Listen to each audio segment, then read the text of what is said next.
और राजस्थान की ग्राम पंचायतों के पीडी खाते खुलवाने का जो नया नियम है, इसके खिलाफ जयपुर ग्रामीण सांसद राज्यवर्धन सिंह राठौड़ सरपंच संघ के यूनियन के साथ दिल्ली पहुंचे और केंद्रीय कृषि मंत्री नरेंद्र सिंह तोमर से मुलाकात की। सांसद राज्यवर्धन ने कहा है कि राजस्थान सरकार अब गांव विरोधी हो गई है।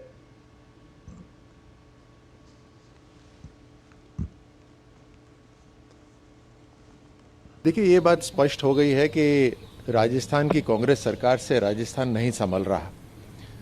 महिला विरोधी सरकार तो थी ही, जिस तरह से कानून व्यवस्था है, अब किसान विरोधी भी हो गई और गांव विरोधी भी हो गई।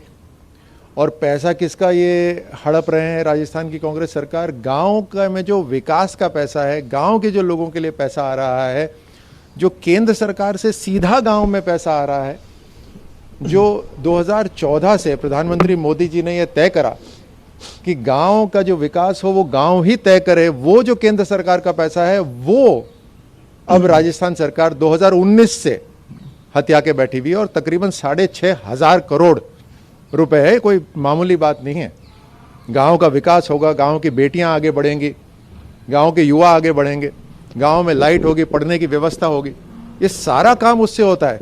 और यही नहीं, ताज्जुब की बात तो ये भी है कि प्रधानमंत्री आवास योजना का भी जो पैसा आता है, जिससे एक गरीब के सर पे छत आती है, वो पैसा भी इन्होंने रोक दिया है। मनरेगा का पैसा भी रोक दिया है और स्वच्छ भारत का पैसा भी रोक दिया है। और इन सब पैसे को रोककर इन्होंने एक नया खाता खोला है, पीडी खाता। उस पीडी खाते में पैसे डाल दिया। अब सरपंच संघ मेरे पीछे है, लेकिन माफ कीजिए, मैं सरल भाषा में कहूं तो इनके सामने लॉलीपॉप तो रख दी जो इनकी है, लेकिन ये खा नहीं सकते उसको। तो इनके नाम पर खाते पे तो पैसा आ गया। सही बोल रहा हूं मैं? इनके खाते में पैसा, इनके खाते में नहीं, पीडी खाते में पैसा आ गया, लेकिन उसको खर्च करने के लिए राजस्थान के वित्त आयोग की परमिशन चाहिए।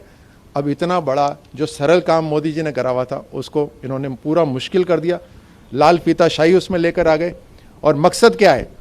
मकसद ये है कि इनसे कोई नई नीति बन नहीं रही, कोई राजस्थान का विकास हो नहीं पा रहा, पैसे ये जुटा नहीं पा रहे, तो 6,500 करोड़ उस खाते में डालकर बैंकों से ये लोन लेंगे, बैंकों से उसके अगेंस्ट में लोन लेकर ये कुछ अपने नाम से योजना चलाएंगे।